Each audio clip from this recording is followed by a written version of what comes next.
a week, balancing a 60-hour work week job, I've decided to do the program 5 days a week, 1 hour a night, taking a significant pay cut.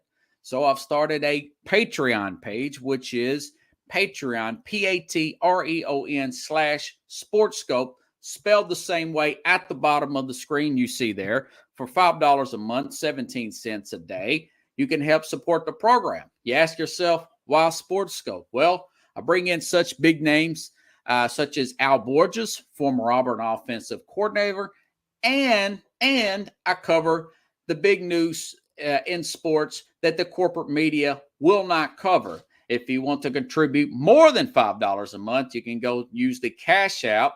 The cash tag is SportsScope, again spelled the same way, or you can go to the Zelle app, sportscope@gmail.com. SportsScope has about 5,000 followers and growing. If you want to advertise on the program, you can email me. The word is SportsScope, spelled the same way again, at gmail.com. Thank you and enjoy the program.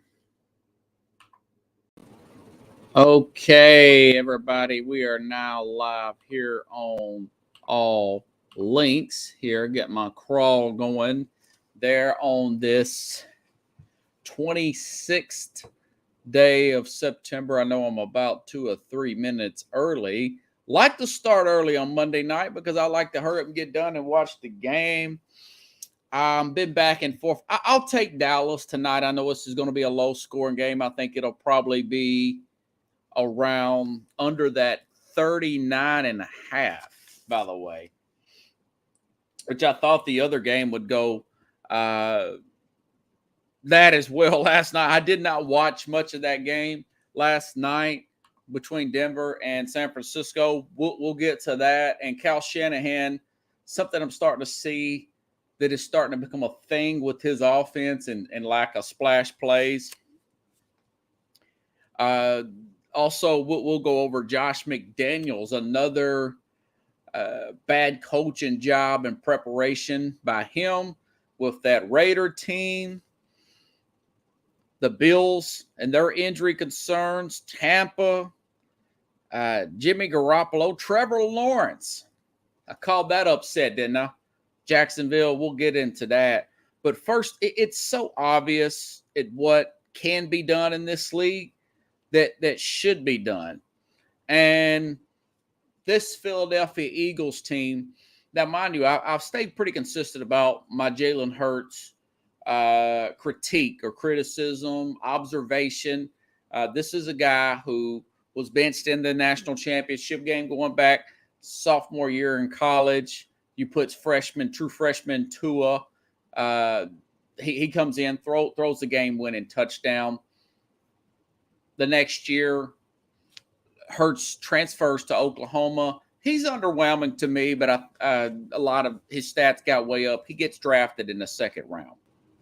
But I tell you what, Jim Jeffcoat, former Dallas Cowboy, recruited him when he was with Colorado as an assistant, Jalen Hurts. And I thought when he first talked about this guy's tremendous leadership and ability to pick up players, and then I started thinking about the obvious with a lot of players that are somewhat mediocre, but they really gel well with their teammates. And there's a trend here, and here's a suggestion I can do to give to teams to keep those teams competitive. They got the number one offense in total yards. They won 24-6 at Washington.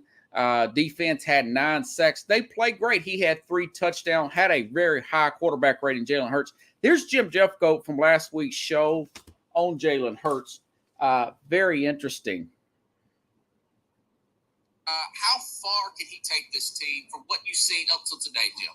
Well, Jalen Hurts' dad was a long-time high school coach at Chandler View High School in Houston. And okay. Since he's been a little kid, he's been around for him. And then he's been in meetings. And like I said, he's a coach's son. And he understands the game. And he knows how to work. His dad was a hard worker. Jalen was a hard worker. You see Jalen running around. And he was at high school practices, throwing the ball, watching how teams responded to quarterbacks, and he learned a lot. just by before he even got to high school. Man. So, okay. You say, I know that Kyler Murray's out of Texas too. Now, he goes on and talks about a complete opposite evaluation. So it's not a Texas thing, him being black. It's not a black thing, Jim being a black. Then he goes on and talks about Kyler Murray, a guy that I see much more of a talented player who can make the big throw to win the Super Bowl with the right situation. I think Kyler Murray is more equipped from an arm talent perspective and the ability to make those big throws rather than a Jalen Hurts. He reminds me of a more athletic Tua. Of course, he's shorter than everybody, Kyler Murray, but listen to what Jim's listen to Jim Jeffcoat's evaluation of a Kyler Murray, also a Texas. I say that because Jim has been living in Texas for 30 plus years. Jeffcoat, former Dallas Cowboy. So listen to his evaluation of Kyler, and I'm going to make a bigger point here in just a second. Jim Jeffcoat from SportsScope. Do you like Hurts over Kyler Murray? I like him, and the reason is because Jalen brings teams together. He's that kind of guy. Jalen is a team guy, and that's why he has so much success. It's never about Jalen. Like I said, his coach, his dad was like that. He brought that whole team together, and Jalen does the same thing, and that's why they're having so much success. I'm a big Hurts fan, and always have been. I'm not a big Philly fan, but I'm and you know they're doing really well. So you look at, can you hear me, Pickles? Sound check. Can you hear me, Pickles? Let's see. Make sure we are plugged in here. I think we're plugged in.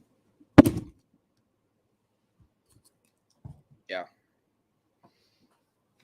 So anyways, maybe that was the sound of that coming into here. I don't think I had any problems because I hooked everything back in. Okay, good deal. So my bigger theme here, guys, is there's a lot of guys like that in the NFL, believe it or not.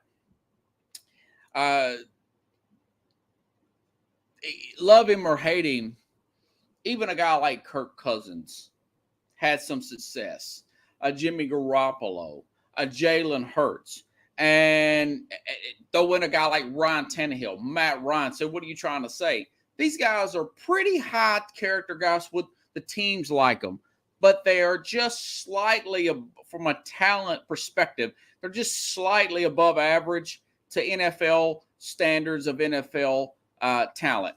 And what these guys had early on in their career, all those players, particularly Hurts, is a really good offensive line, okay? And my thing is, I don't know why that these general managers and ownership don't all come to a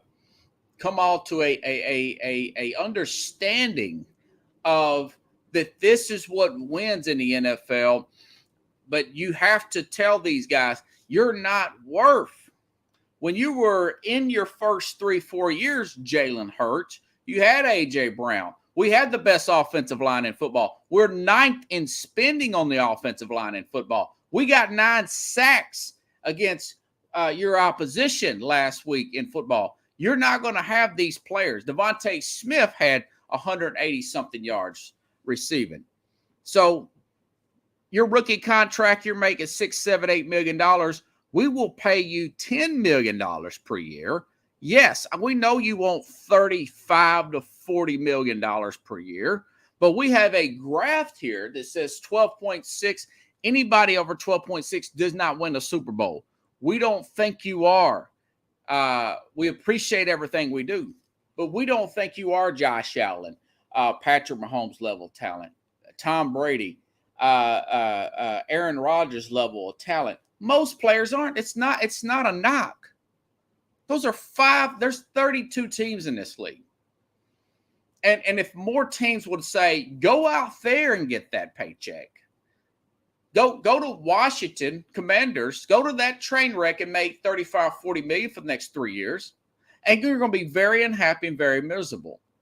Or you want to make 10 and we could put 25 to 30 additional dollars in incentives that usually doesn't count against the salary cap Tom Brady made $44 million last year.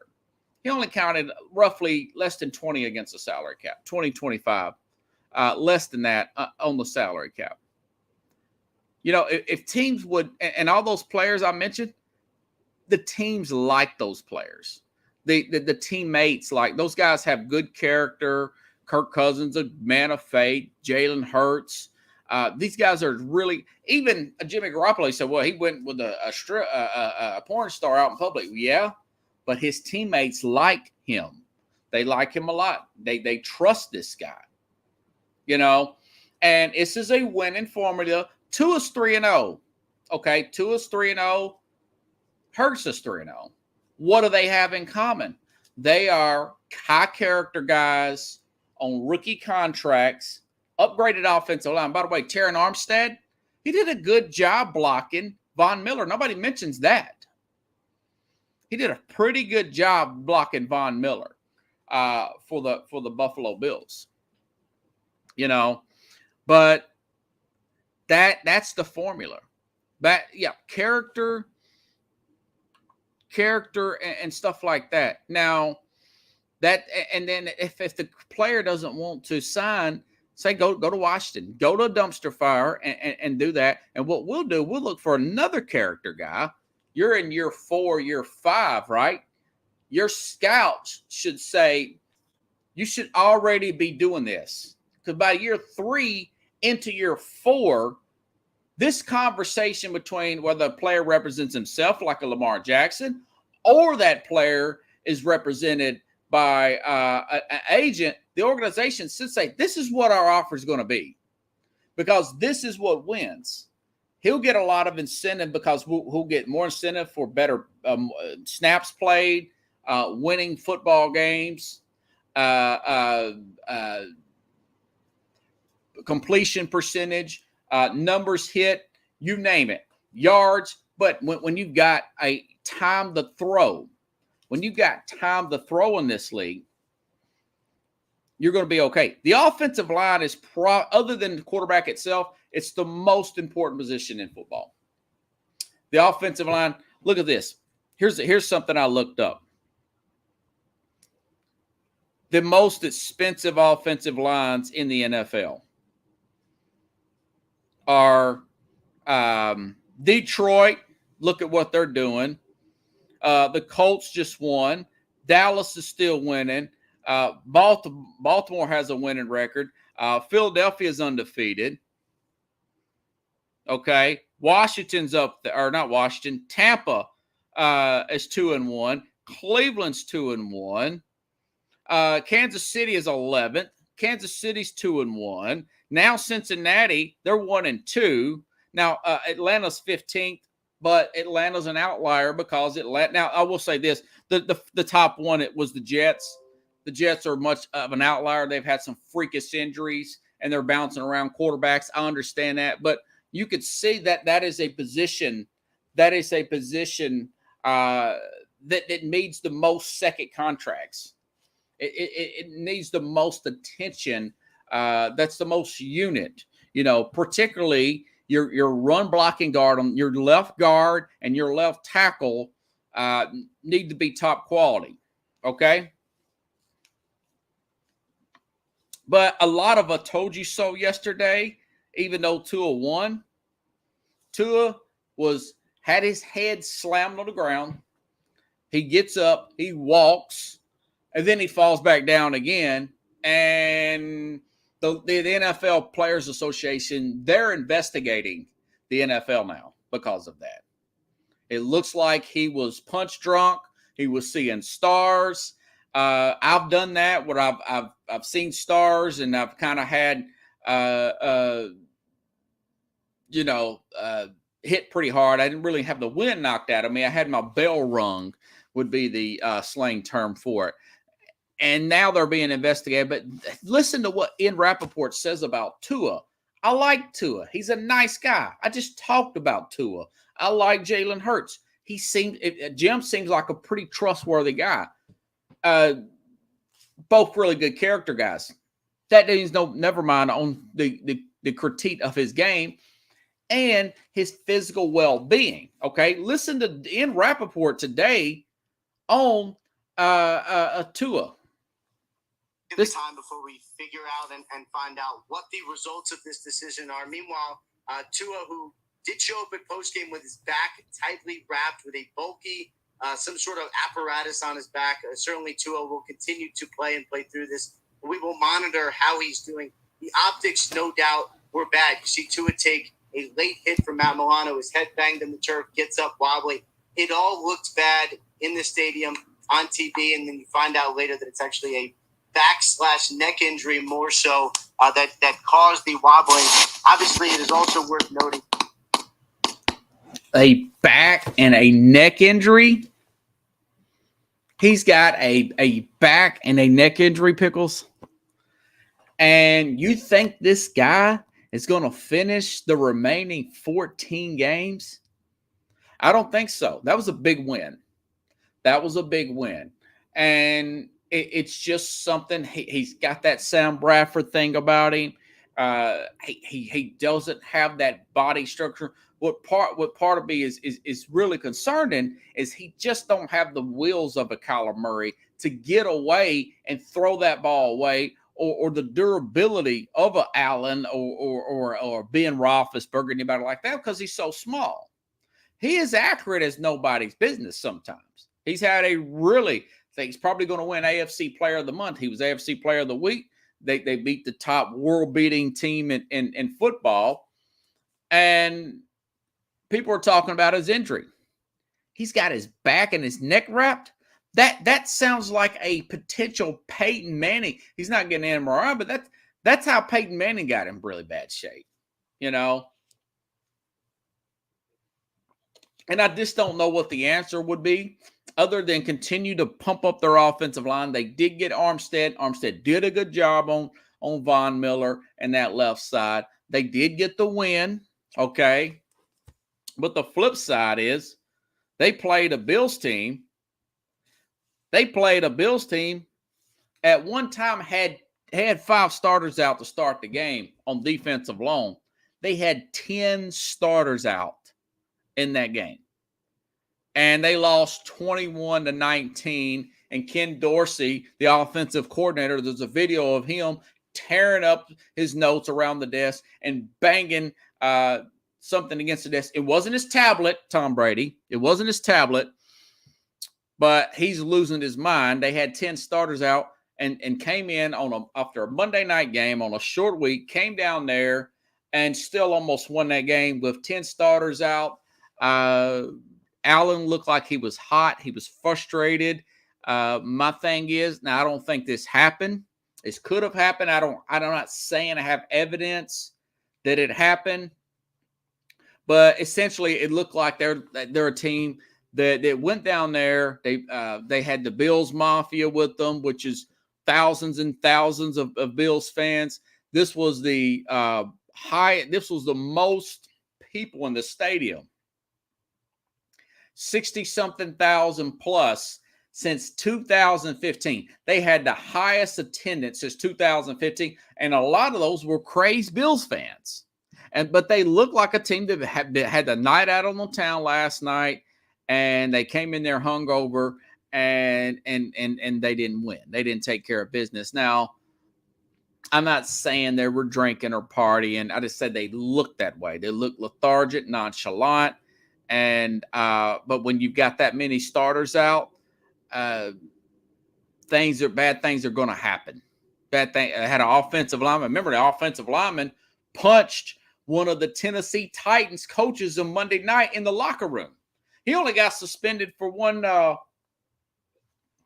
He was only suspended for one game. Now, he was aiming for a player with the Titans, and he hit a coach in the back of the head. He didn't deliberately set up the coach to hit him, but he did hit a player, or he did hit a coach, and now he got suspended.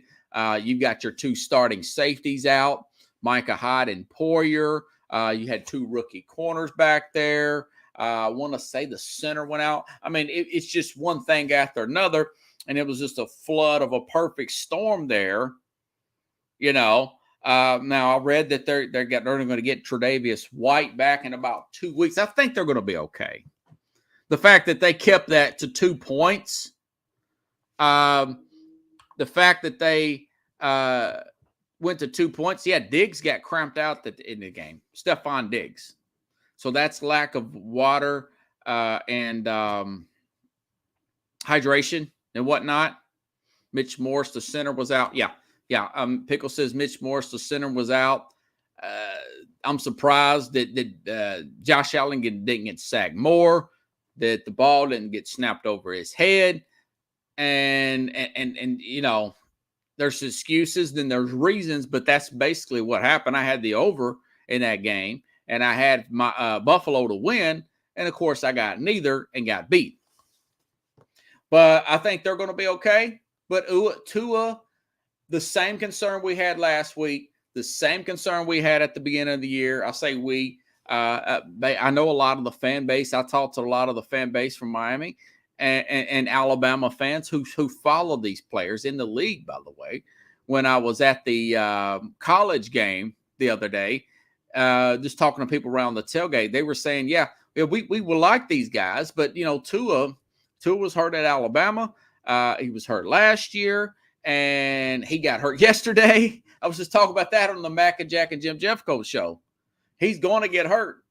He's just not built. Now, they've got Teddy Bridgewater, another guy, really solid player, really smart. I think he's wanting to be a coach, and he sounds like it. He criticized Matt Rule for not having enough red zone offense plays and everything set up.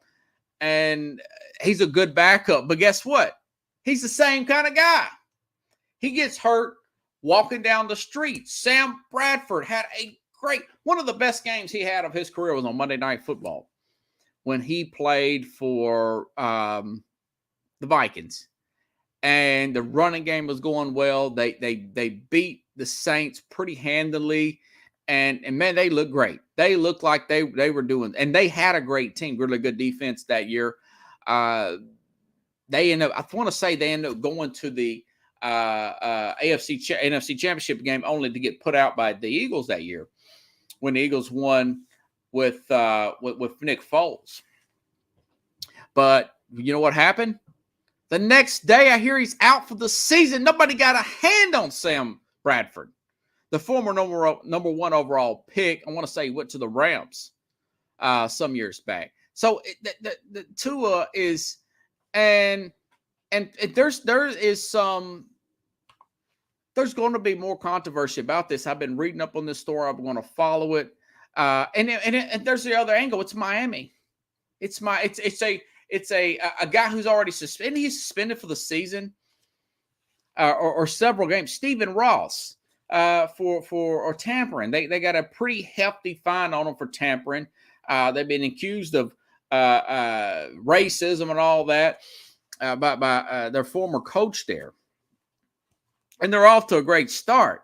But would you put it past Miami since Stephen Ross has had them? They had the coach doing cocaine on what was thought to be offensive line coach on camera, and a woman putting that out publicly. They had the Bullygate scandal. They just come off of a fresh scandal with the tampering charge. Wouldn't you put it past them to tell their doctors to say, hey, don't look at him. We need to get this win. He's really hot right now.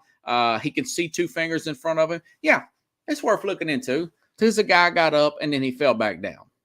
His knees gave out. And then you're saying it's a back and a neck injury, and you're telling me that's not a concussion? I'm not a doctor, but man, I'm not an idiot either. You can't tell me not to believe my lying eyes. And I hope he's going to be okay. They're saying he's not even being tested for a concussion now. But the fact that he's probably got a sore neck in the back and they still got 14 more games, that's why they spent that extra money on a Teddy Bridgewater. Yeah. And Pickle says Miami could be a dumpster fire in a heartbeat. Yeah. Don't be surprised if Bridgewater don't play 2 or 3 games. He gets put. Then what do you do? What do you do for a third quarterback? Running out of quarterbacks here. But I just thought that was interesting. You know, you want to win a championship or you want to be competitive, and you can't quite get your air quote real franchise quarterback. Get one of these character guys that are mediocre to decent.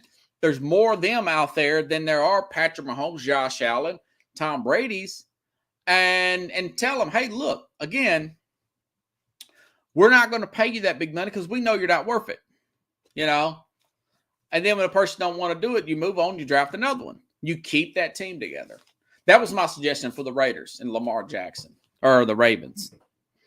So anyways, moving right along here. Okay, Tampa Bay Bucks, speaking of injuries, left tackle, I want to say his name was Donovan Smith. He was doubtful coming in. Brady was working, and I still picked them to win and still put some money on them. And I had the under, but they didn't win. They just did not win. But when you start talking about 4 new offensive linemen, your left tackle finally went out, and that left tackle was out. And he was out. Mike Evans suspended. Chris Godwin was still injured. And you got a guy like Cole Beasley, who looks pretty good, by the way. This guy signed him off the street. He ain't even played in preseason or for nobody. You bring in a 33-year-old, 34-year-old Cole Beasley, and he looks like a poor man's Wes Welker. And then, of course, you got a Russell Gage who had like 12 catches in that game, and he scored. I had him on one of my fantasy teams. They ended up coming up short. You have a limping Leonard Fournette in there. But on the flip side, you guys know about my love for the offensive line. David Bakhtiari came back for the Green Bay Packers. I'm telling you, that is the most important position. And as a unit, it's almost more important than the quarterback. Almost. I'm not going to go that far. With quarterback, you have to throw people open. You have to make quick decisions. But we saw when you got a great line, we saw how good the Jalen Hurts looks. And Tampa still almost won that game. Now, mind you, they still got a really good defense. Their defense held Green Bay to 2 touchdowns. When they had turnovers, they turned Green Bay over inside the 5. Now, that could have been a lot worse. Green Bay should have won by 7. You know, so they still almost came back and win, but they didn't. And Green Bay got the win. But look at their division. The Saints lost again at Carolina. Atlanta got their first win. They're 1-2. They're not going to worry about Atlanta, so they're still leading their division at 2-1. He's going to get Evans back next week. He's going to have Godwin back probably in 2 weeks, and he's going to develop more chemistry with Beasley, and he'll eventually get that left tackle back. And mind you, Eric Fisher's still out there. The guys like Eric Fisher, I think they're going to be okay, but there's reasons and there's excuses. When you got 4 new offensive line, yeah, Carlos, and we'll talk about that, Carlos. I've got all your picks. Carlos had we do the Friday show. He had a lot of contrarian picks, and he had a really big upset on my other show, the Tennessee Vols Tailgate show. Had a big upset there. We'll talk about that Friday in the recap. He said Bills would lose. I thought Bills would win. Bills were driving for the win. They didn't get it done, and they did lose. They did lose. Well, they lost 10 starters too at one point in that game, but they did lose. So I got to give you credit for that. And you also said Denver would win, and they did win. But as far as this Tampa team, I think they're going to be okay. I don't think Brady's washed up or anything like that. I would have hung it up a few years ago if I was Brady. But looking at this, I don't think that it's going to be an issue. I still think the Rams team's very beatable. Okay, they beat up on Arizona yesterday, but they're a very beatable team. There's no dominant team in the – check this out. Here's the observation I said at the very beginning of the season. I said Nobody's going to go 0 for whatever, and nobody's going to go 17-0. There's not going to be a team that does not win a game this year. The Raiders, of all teams, they're the only winless team. They're the only winless team in the league, and that is a transition there. So the Raiders, okay, this Raider team, they play a team on a short week. They've got the better quarterback edge. I think Carr's better than Tannehill. The stats prove that. They've got star power of a Devontae Adams. Also, I'm told, star power of a Devontae Adams, Darren Waller. They're playing a team that had their best pass rushers were down coming in. All right. Their left tackle's out for the season. They played a short week. Their left tackle's out for the season. Their best run blocking left guard, he's with the Buffalo Bills. Okay. And their lead wide receiver from last year is elsewhere. And they went up to Tennessee and did not wake up to the second half. They did not wake up to the second half. And there's a report out of Sportsnut that the Las Vegas Raiders found, this is what Sportsnet.com, are 0-3 under new head coach Josh McDaniels. It's the first time the Raiders have been 0-3 since 2018. There was a closed-door meeting already. There's a closed-door meeting with Mark Davis. Apparently, this did not sit well with the Raiders owner, Mark Davis. He reportedly had a lengthy, this report says, a lengthy closed-door meeting with Josh Daniels following yesterday's loss to that. Now, was that closed door on the airplane? On that 3 to 5 hour flight back to Vegas? You know, Carlos says Vrabel knows McDaniels. Well, that is true. That is true. And mind you, Carlos, that the Titans have got a winning record with Vrabel being the coach under coaching McDaniels as a offensive coordinator with the Patriots. They beat the Patriots with Brady twice. Tom Brady, he's 2-1 against the Patriots.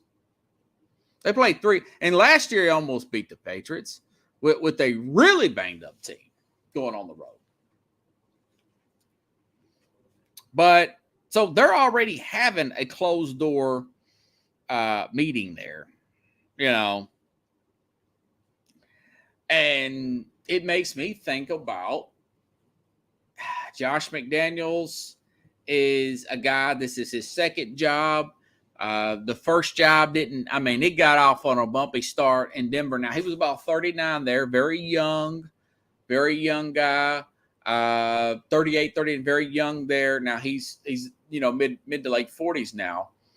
And this team blew a 20-3 lead. In the second half, got out coached by Cliff Kingsbury at home, mind you. Now, this time, I just don't think he was enough aggressive in the first half.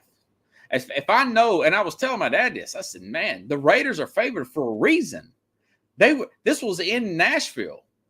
They were 2.5-point favorites in Nashville. So essentially, they're 5-point favorites on a mutual field because you get 3 points for being at home. All right. They had the Titans on the ropes as soon as they came in the game. But this time around, he wasn't as aggressive in the first half as he was in the second half, and they came back and almost won. Last week, he took his foot off the gas in the second half, and they came back. Arizona came back, and they won the game. So you put that two together, he can't coach a whole game right. Now, I know this is just 3, but you've got a clear-cut franchise quarterback guy, number 1 receiver in the league. You got some players on defense. Now, They have one of the, going back to that offensive line thing, they have one of the lowest, they spend some of the lowest amount of money spent. The Steelers, the Raiders, the Bears. Do you see something common here? All those teams have the cheapest amount of money spent on the offensive line.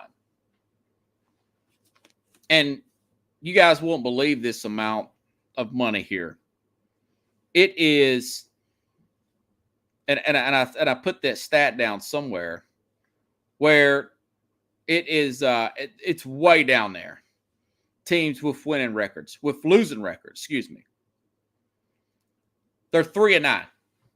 Teams, those teams I mentioned with the lowest amount spent on their offensive line, including the Raiders, but a lot of this is a knock on McDaniels. They're 3-9 so far this year. That is Seattle, Pittsburgh, Chicago, Vegas. But a lot of that is coaching by McDaniels. And he's already having a fallout. So my thing is, and I said this last year and I'll say it again this year, at some point you've got to push back against cancel culture. You know, and I'm going to get into Brett Favre's story tomorrow because it seems to keep going on. He's going to put his XM radio show is on a pause for right now. I'm going to get into that a little bit later, you know. But McDaniel, the Raiders should have essentially kept Gruden. I would have suspended him and maybe fined him a big chunk of money when then the team, Mark Davis, could have done that, or the league could have done that, and they could have kept John Gruden. Now, it was a disaster by giving John Gruden, this is a guy with a low self-esteem now, organization with a low self-esteem, Mark Davis, even though he's shown to be more patient than his dad ever wished was. I would have tried to keep Gruden. I may have stripped him, and Bill Belichick needed this too. The greats needed it. Pete Carroll stripped him of general manager duties, but he wasn't doing that bad as a head coach. The guy's special teams coach is now the special teams coach of the Packers. And look at that. And Jack Hirsch brought that up, and he'll be back on Thursday. By the way, I'll have Keith Angle on Wednesday back by popular demand at around 7:30 p.m. Central Time. But Rich Bisaccia, or whatever his name is, he was doing a better job than at adjusting and game adjustments than Josh McDaniels. I mean, last year, the Raiders, man, they had a guy involved in a tragedy where a person died. They had to cut their first-round pick. They had to cut a second-round pick. Okay? They had to fire or push out, forced to resign their head coach, their Super Bowl winning head coach there, you know. And this guy still gets them to the playoffs, and he still beats a much more talented LA Chargers team in the last game of the season to get in. And now you went out and spent all this money on Devontae Adams and not no money on your offensive line, which I said was foolish. It's going to sell tickets, and it did. He's going to get fantasy points, and he did. 17 targets in the first game, but you got 0-3. Now you got 0-3. And they have extended Derek Carr. Derek Carr is a $7 to $10 million quarterback making about 30-something million. Okay? Yeah. You know, Carlos says they'll win. Corey says, love both of them, Pickles. Carlos says Raiders will win 7+ games. That's about right. I didn't have them making the playoffs. You know, I didn't have them making the playoffs. Gotta give you credit here also, Carlos. You've been on a roll here lately. You might want to play the lottery. You are Been very lucky. Maybe you're just getting good. Get some extra time on your hand, knocking it out. But Jimmy Garoppolo had a fumble, an interception, and a safety last night. Now, I know Trent Williams is going to be out for a little while. Their $20 million left tackle. That's a position you want to pay. And he got hurt the other night, and they blew the league in an awful game. I said that would be low scoring. Tonight's going to be low scoring. Tonight will be under 40, my prediction. I took the under. Two mediocre quarterbacks. Now the Cooper Rush, the legacy will continue if he wins tonight, and that'll be more amped up. I'm leaning towards Dallas winning on the road, but that's not saying much against the lowly Giants. But they're 3-0. Hey, 3-0 is 3-0, right? Or 2-0, whatever.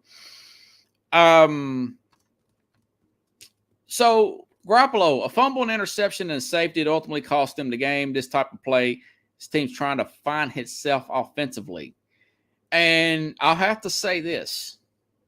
Without Garoppolo, Shanahan is 8-27. That's why they went out and got Trey Lance. The problem with this team is they're either 17th or 25th in points scored.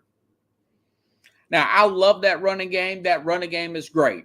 That running game has been used from Mike Shanahan and his offensive coordinator from the Denver Bronco teams in the 90s, 2 Super Bowls. And I can't remember the name of the offensive coordinator there, but he was also, I want to say he was the head coach of the Denver Broncos. He was the head coach of the Denver Broncos, this offensive coordinator, and he's won a Super Bowl. I want to say he won with Peyton Manning in a different era, but they lack explosive plays. His offense is 12, 14 play drives, field goal. Sometimes you get a touchdown, time consuming, and all that stuff. But here's the thing about that. John Elway can throw the ball. One time I heard that Elway can throw the ball end zone to end zone. Now in 97 and 98, he probably couldn't throw it end zone to end zone, but he could probably throw it 80 yards. And the one thing that's a knock that I'm starting to see with Shanahan and his offense is they just lack explosive plays. And you're saying, well, what is it, Jimmy Garoppolo? I don't know. He's 8-27 without the guy. And that's why they took that huge, huge chance. And they needed to because Garoppolo can't stay healthy. He's about like every other year this guy's hurt, including come back from injury this year. He did not want to go to Washington, and he purposely put off his surgery so he would not be traded. And he was willing to redo his deal, but it lacks those big splash plays, unlike a Kansas City who beat them in the Super Bowl a few years ago. I want to say Shanahan or Garoppolo threw 3 or 4 passes, not even 5 passes in the NFC Championship game that year, and they still manhandled the Green Bay Packers that year. Totally manhandled the Packers. Elway could run, and and Carlos says Elway had a helicopter touchdown in the Super Bowl. Yeah. It was a great Super Bowl, but my point is it's something to do with that offense, and it's lacking. And, he was in the Super Bowl as a coordinator. He was in the NFC Championship game last year. But at some point, you got to ask yourself, is this type of system and scheme, he lacks explosive plays. Now, is he calling the plays? Is he doing too much with that? I don't know. But at some point, you're going to have to get those numbers up. You're going to have to get those not from 17 to 20 feet. You're never going to get closer to 12 to 10 in offense. And you want an offense like a Peyton Manning when he got later on his career. He can run a 4-minute offense. He can run a 2-minute offense. He can run an 8-minute. I mean, you want to shift gears. His is stuck in second gear. His offense needs a new clutch. His offense may simply just need a new car, and that's a quarterback. Now, of course, their quarterback's hurt. But he's got to have more explosive. Now, I say this when their left tackle is going to be out for a little while. I think he has a high ankle sprain also. Trent Williams, their left tackle. But this is turning into a thing. They're winning a lot of 20-17 games. It's really hard to win those type of games week in and week out in a offensively driven league when you got a lot of track stars out there. When you've got guys like Tyreek Hill, Jalen Waddle, okay? These really high energy, fast wide receivers. He's got some speed on his team. You know, Deebo Samuel. I'm sure they've got a guy on the bench that can go out and get. I know Jauan Jennings can go up and he's a good jump ball guy. You know, they need to get some more plays downfield. They've been lacking at his whole tenure. I know he scored a lot of points as a coordinator with Atlanta. But then you start to question whether is he just a coordinator. You know, I know they've been to NFC Championship, they've been to Super Bowl, but at some point, is he doing too much where his offense is lacking?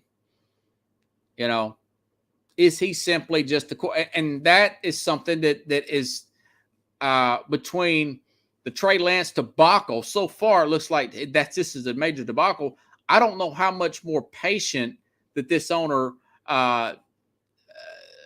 York, Ted York or something, I don't know how much longer he's going to do that. He's going to just look the other way with this. Yeah. And Deebo's not enough. They need some guy that can fly. And they probably do. He just don't have it in his repertoire. It's not his offense to throw that far downfield.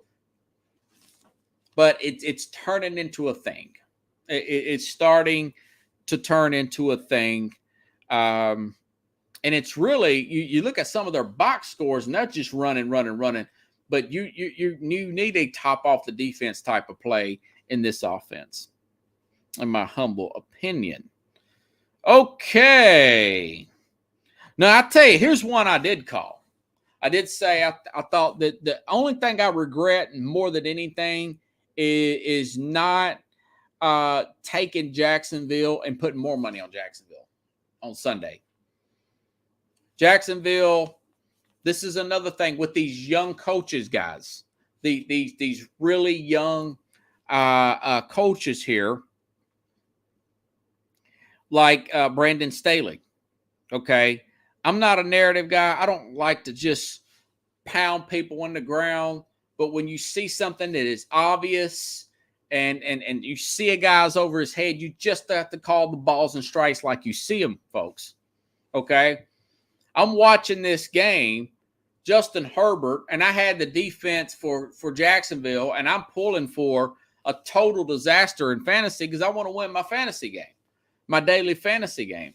Okay, they had 4 possessions, the first 4 possessions, all right?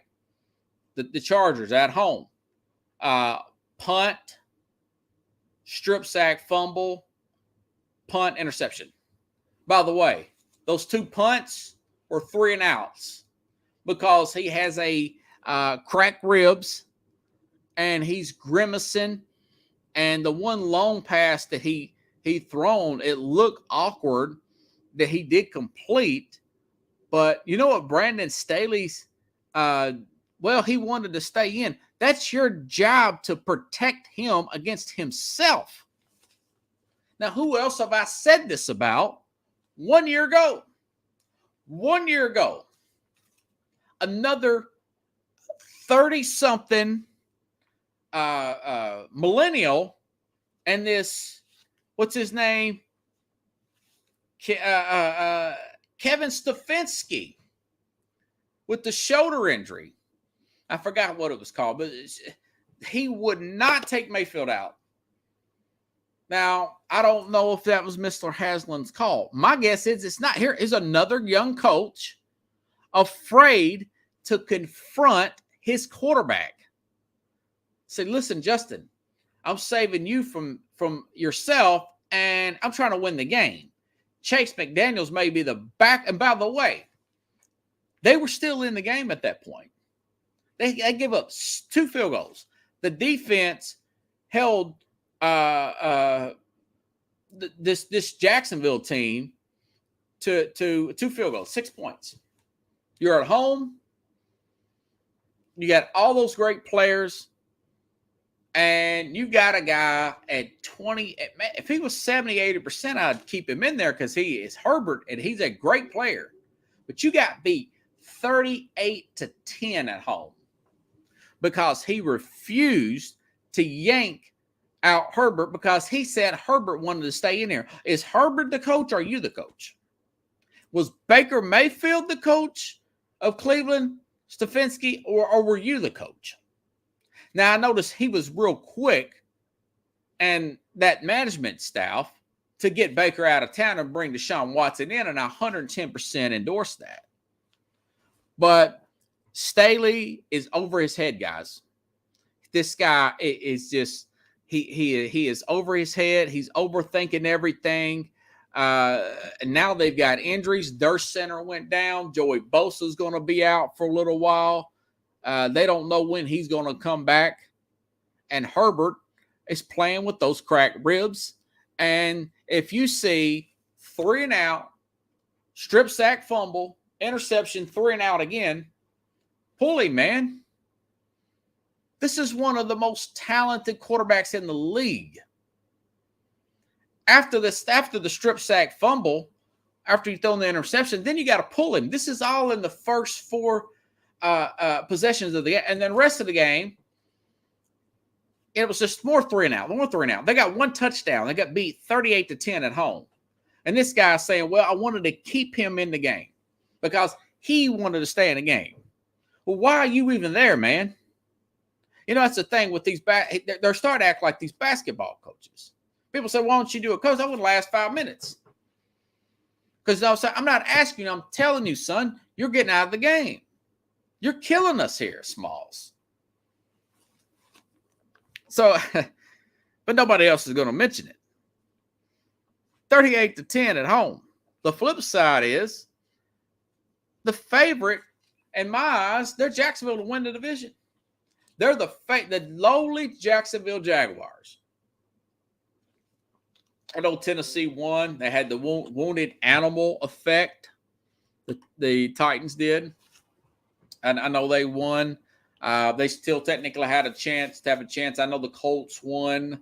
Another wounded animal type of feeling there. Kansas City has a tendency on the road to get a little complacent sometimes. And sometimes I've noticed this. This is turning into a thing also. Sometimes these teams that play on Thursday night, they come in sluggish the next week. You think, well, I got extra day. Yeah. They hung out a little too much on the weekend, and they come in dragging their rear end in that next Sunday game on the Thursday games. The next Sunday, they don't look like crap. They got too relaxed. They got too familiar. But Trevor Lawrence, let's go back to the positive of that game. In the offseason, he's taken shot after shot after shot, little subtle shots at Urban Meyer. It's more professional this year. There's more trust in the locker room. That's an urban shot, you know, a little gut shot for Urban Meyer. And by the way, I want to say when Clemson played Ohio State, other than this last time, the last 2 times they played, they dogged out Ohio State in the bowl games and in the playoff. And I think Urban Meyer kind of took that a little personal, took some shots at Lawrence, but Lawrence really took some shots at him. So here's Lawrence compared to last year. Here's that year 1 to year 2 leap I keep telling you guys about. Last year, His completion per quarterback rating was 71.9, 59.6 completion percentage. This year, quarterback rating 103.1 and a 69.4. That is gold in the NFL. 69.4. Some of that is short passes to a James Robertson or Travis Etienne. But these guys are the favorite now to win it. They're the most healthy. I like their pass rush. I like the Etienne, James Robertson combo. I like their wide receivers there. Christian Kirk from Arizona seems to be fitting in quite well. Quantum leap for a quarterback. And, yeah, Doug Peterson is coaching the quarterback. Doug Peterson's won a Super Bowl. He beat Frank Reich 24-0 the other day, okay? And their offensive line is not great. It's not great. It's good and getting better. Their defensive line is really good. You can still beat their corners deep if you can get these guys blocked up. Now, Tennessee matches up really well against them. You know, they may still be able to figure out something. But they're on the right track. You know, they've got the right coach. They've got the right quarterback. They've got the pass rush. Need a little help at that cornerback position. But I rather need help at cornerback than up front. Because you saw what happened to Baltimore the other day. You saw what happened to Baltimore. Look at this. The whole secondary was practically out for Buffalo, and they still almost won. Because they have a well of a pass rush, you know. So, yeah, Lawrence is playing well, man. He's playing well. Check this out. Compare him to Tom Brady. Tom Brady is passing yards ranked 22nd, passing touchdowns tied for 19th. His quarterback rating's 89.2, and his completion percentage is 65.0 compared to a Trevor Lawrence's 69.4. Now, Brady's had a boatload of offensive line injuries. He's had whole receiving core out practically. And, you know, he's still figuring out a way to get the open guy the ball, and it's usually for 3 or 4 yards in the flat. So Trevor Lawrence, you got to be pretty hyped if you're a Jacksonville fan right now. Okay? So let's go back to Thursday. So Mike Tomlin said Thursday after Pittsburgh lost 29-17 that he has to look at the air quote tape. Why do you got to look at the tape? You know, Colin Cowherd made an observation the other day. He said the best play was a circus catch by your rookie, and it only went for 34 yards. And you lost 29-17. You got a guy named Mitch Trubisky that's got a 58 QBR rating. Now, he's another one of those locker room guys. He's a good practice guy. But when it comes down to playing games, and by the way, they're 0-5 without T.J. Watt. And they're the cheapest team in offensive line spending in the NFL. They got it right on the other side. 0-5 without T.J. Watt. Now, remember, he won the Defensive Player of the Year last year, and I don't know when he's going to be back, like a pec tour or something. I think he'll be back in 4 or 5 games. But he says, I got to look at the tape. Well, that was Thursday. Today's Monday. Would you look at the tape yet? You're 1-2. Put Kenny Pickett in there. You're playing the Jets. You have a 10-day layoff, 9 days there, you know. Put Pickett in against, so what do you got to lose? But, you know, he's a guy, I understand he hadn't had a losing season, but he ain't done too much in the playoffs in a long time. Not a long time. They got the playoffs, get humiliated last year. Came in as a 2 seed against Jacksonville and lost that game back in 2018. Totally outclassed. But he's stuck in his ways. Tomlin is one of those guys. He's real stuck, and he don't want to feel like we or the media, the fans of Pittsburgh, pressuring him in to play the local product. But when you're losing like this, what do you have to gain when you've already lost to a Cleveland team led by Jacoby Brissett, not even Deshaun Watson? Not to mention the fact you still got to play Baltimore twice, and you're probably going to play a different Cincinnati team number 2 time around, the second time around. My guess is Pickett would play Sunday. He would be, today's Monday, he would be with he should get first team reps tomorrow. Starting tomorrow. Get him first team reps. He's not a great practice player, but he's a good game player. He's at home stadium. Yeah, pressure's going to be on a little bit. But the pressure's going to be on anyway, so you go 1-3 and lose to the Jets. Just food for thought. He's been over there. He's been on this team over 16 years. He's over that Bill Walsh 10-year rule. Former 49ers coach said teams start to tune coaches out after 10 years, or players and everything. Little different era. You didn't have a salary cap back in them days. You could keep your own players. But he's been in there, him and Belichick. And I'll get on Belichick tomorrow and this team. Looks like Mac Jones has got a high ankle sprain. They're going to be going with Brian Hoyer. It looks doom and gloom for them. We'll get into that tomorrow. We'll get into some college football tomorrow. And I'll have Keith Engel on 7:30, about the middle of the show on Wednesday. And hopefully I'll have Jack Hirsch on Thursday. So if you guys like the show, share the show. Carlos, Pittsburgh's going to be okay. They're 0-5 without TJ Watt. In that division, that I disagree. Especially after 35. Brady should be the dad in dog years. Yep. Brady is 100 years old. Urban Meyer versus Doug Peterson. Quite a matchup versus resumes. Well, Pardo says that. Urban Meyer's got 3 national championships, but hey, Doug Peterson's got the ultimate, the Super Bowl. He got the Super Bowl win. May get another one. So have a good night, everybody. I'll see you same place, same time. Just be me again tomorrow.